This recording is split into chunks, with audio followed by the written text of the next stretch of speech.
అందరికీ నమస్కారం.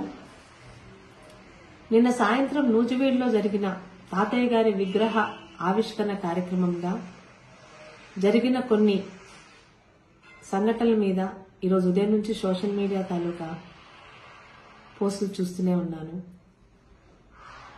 అక్కడ ఏం జరిగిందో తెలియకుండా మాట్లాడుతున్న వాళ్ళ గురించి కాకుండా శిరీషమ్మ పొరపాటు చేసిందా అని ఏమ్మా ఇలా జరిగింది అని నా గురించి అభిమానంతో ఆప్యాయంగా జరిగింది తెలుసుకోవడానికి ఫోన్లు చేస్తున్న సోదరుల గురించి సోదరీమణుల గురించి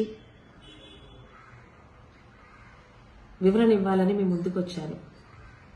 నెల రోజుల క్రితమే డిసెంబర్ 15న నూజివీడులో ఆ కార్యక్రమం ఉంది అని కృష్ణా జిల్లా గౌడ సంఘం నాయకులందరూ నన్ను కాంటాక్ట్ చేసిన పిదప మనవరాలిగా ఆయన విగ్రహాన్ని మీరే ఆవిష్కరించాలి అని చెప్తే ఖచ్చితంగా వస్తానని అన్నాను. ఇంతకు ముందు కూడా లచ్చన్న గారి విగ్రహాలకి ఆయన కుటుంబ సభ్యురాలిగా ఆవిష్కరణకు వెళ్లాను, ఇప్పుడు వెళ్తున్నాను కూడా. ఇది తెలిసి జరిగిన పొరపాటు కాదు, తెలియక జరిగిన పొరపాటు అయినప్పటికీ కూడా ఈరోజు ఉదయం నుంచి సోషల్ మీడియాలో దీని మీద విపరీతంగా స్పందిస్తున్న వాళ్ళకి మీ సోషల్ మీడియా మీ సోదరి గౌతు శిరీషగా విన్నపం. తెలుగుదేశం సోషల్ మీడియా అంటే చాలా అభిమానం ఉన్న అమ్మాయిని. సోషల్ మీడియాలో మీ అందరూ నాతో పంచుకుంటున్న ప్రతి అభిప్రాయాన్ని అధిష్టానం దృష్టికి తీసుకెళ్లే మీ గౌతు శిరీషని. అలాంటిది తెలిసి తప్పు చేస్తానని ఎలా అనుకుంటారండి? 6 నెలలుగా పలాస నియోజకవర్గంలో గతంలో చంద్రబాబు నాయుడు గారిని పార్టీని దూషించిన వాళ్ళు ఈరోజు మన అధికారంలో ఉన్నామని ఎన్నికల్లో గెలిచిన మరుసటి రోజు నుంచి పార్టీలోకి వస్తామని క్యూలు కట్టినా కనీసం పార్టీ ఆఫీస్ లోపలికి కూడా నేను తీసుకురావట్లా. శిరీషమ్మ మీద నమ్మకంతో గౌరవంతో 41,000 మెజారిటీ ఇచ్చిన తెలుగుదేశం జనసేన బీజేపీ కార్యకర్తలతోనే నా ప్రయాణం. అంతేగాని ఈరోజు గెలిచామని మన పార్టీలోకి వస్తున్న ఏ ఒక్కరిని తీసుకోనని తెగేసి చెప్పాను. ఆ మాట మీదే నిల్చున్నాను. అది నా కమిట్మెంట్ పార్టీ పట్ల. ఇక పోతుల సునీత గారు రాజీనామా చేస్తున్నారు వైసీపీకి అన్నప్పుడు మొట్టమొదటిగా వాయిస్ రేస్ చేసిన ఏకైక ఎమ్మెల్యేని నేనే. పోతుల సునీత గారు నన్ను తిట్టలేదు, కానీ నేను అభిమానించే చంద్రబాబు నాయుడు గారిని ఆయన కుటుంబాన్ని తిట్టారని ఆమె పార్టీలో రావడానికి వీల్లేదు అని పెద్దలకి సూచించింది నేనే. రిక్వెస్ట్ చేశాను. అది పార్టీ పట్ల నాకు గాని నా కుటుంబానికి గాని ఉన్న కమిట్మెంట్.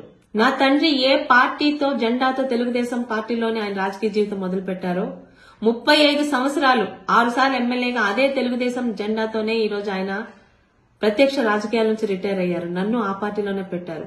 ఇది గౌతు కుటుంబానికి తెలుగుదేశం పట్ల గాని చంద్రబాబు నాయుడు గారి పట్ల గాని లోకేష్ గారి పట్ల గాని ఉన్న కమిట్మెంట్. తెలిసి జరిగిన ఈ పొరపాటుని చాలా రకాలుగా తెలుగుదేశం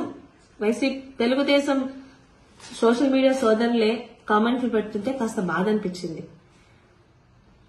పక్కన వాళ్ళు ఏమన్నా అనొచ్చు, సొంత వాళ్ళంటే బాధ ఎక్కువగా ఉంటుంది కదా, అది నేను తెలిసి చేస్తే అనొచ్చు. గౌతు శిరీష ఏ రోజు పార్టీ పట్ల తప్పు చెయ్యనివ్వదు. గత 5 సంవత్సరాలు వైసీపీ తాలూకా సోషల్ మీడియా హెరాస్మెంట్ ఫేస్ చేశాను. నాకు సోషల్ మీడియా హెరాస్మెంట్ కొత్త కాదు.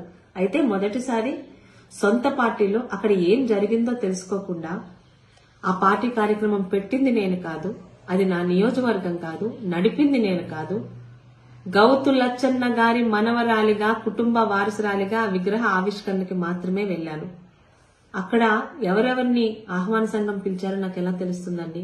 అయినా కూడా నాకు తెలియక జరిగిన పొరపాటు కాబట్టి భవిష్యత్తులో ఇలాంటివి జరగకుండా చూసుకుంటానని, ముఖ్యంగా తాతగారి విగ్రహ ఆవిష్కరణకి వెళ్లినప్పుడు అక్కడికి ఎవరెవరు వస్తున్నారో ముందే కనుక్కొని వెళ్తానని పార్టీకి పార్టీ పెద్దలకి సోషల్ మీడియాలో విపరీతంగా రియాక్ట్ అవుతున్న సోషల్ మీడియా సోదరులకు, నన్ను అభిమానించి మా శిరీషమ్మ తప్పు చేయదు అని నమ్ముతున్న సోదరులకు కూడా మాట ఇస్తున్నాను.